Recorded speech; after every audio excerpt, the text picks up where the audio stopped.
Halo semua, perkenalkan saya Rizwana Dwi Astianti, NIM 2310501101 dari kelas A1. Di sini saya mau menjelaskan materi tentang hubungan struktur, sifat kimia fisika dengan proses absorpsi dan distribusi obat. Materi ini membahas bagaimana struktur dan sifat kimia fisika suatu obat mempengaruhi dua proses penting dalam tubuh, yaitu absorpsi atau penyerapan obat dan distribusi atau penyebaran obat ke jaringan tubuh. Oke, selanjutnya, tahukah kalian apa itu absorpsi? Proses perpindahan obat dari tempat pemberian ke dalam aliran darah. Rute masuknya itu ada oral, di mana obat diminum dan diserap melalui saluran cerna itu paling banyak atau paling umum digunakan dan praktis.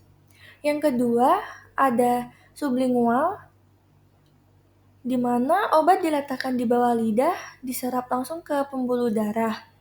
Yang ketiga, dengan cara pemberian rektal. Obat dimasukkan melalui anus, digunakan pada saat pasien tidak bisa menelan atau muntah. Yang keempat, ada parenteral atau injeksi. Obat diberikan lewat suntikan, misalnya intravena, intramuskular, atau subkutan. Dia bekerja secara cepat dan menghindari saluran cerna. Oke, selanjutnya faktor dan mempengaruhi absorpsi. Yang pertama, derajat ionisasi, 2 kelarutan dalam lemak dan air, 3 ukuran molekul, 4 pH lingkungan, 5 bentuk sediaan. Obat yang tidak terionisasi larut dalam lemak dan memiliki ukuran molekul kecil akan lebih mudah melewati membran sel dan masuk ke dalam darah. Untuk contoh absorpsi berdasarkan sifat obat. Yang pertama, asam lemah, misalnya aspirin, di mana dia lebih mudah diserap di lambung. Yang kedua, ada basa lemah, misalnya kafein. Dia lebih mudah diserap di usus halus, dan yang terakhir, senyawa yang sangat terionisasi itu sulit menembus membran biologis. Membran biologis bersifat lipofilik, jadi hanya molekul netral dan lipofilik yang bisa melewatinya dengan mudah. Oleh karena itu, pH lingkungan juga penting untuk mempertahankan bentuk tidak terionisasi obat. Oke, selanjutnya, tahukah kalian apa itu distribusi? Proses penyebaran obat dari darah ke jaringan tubuh terjadi setelah obat berhasil diabsorpsi.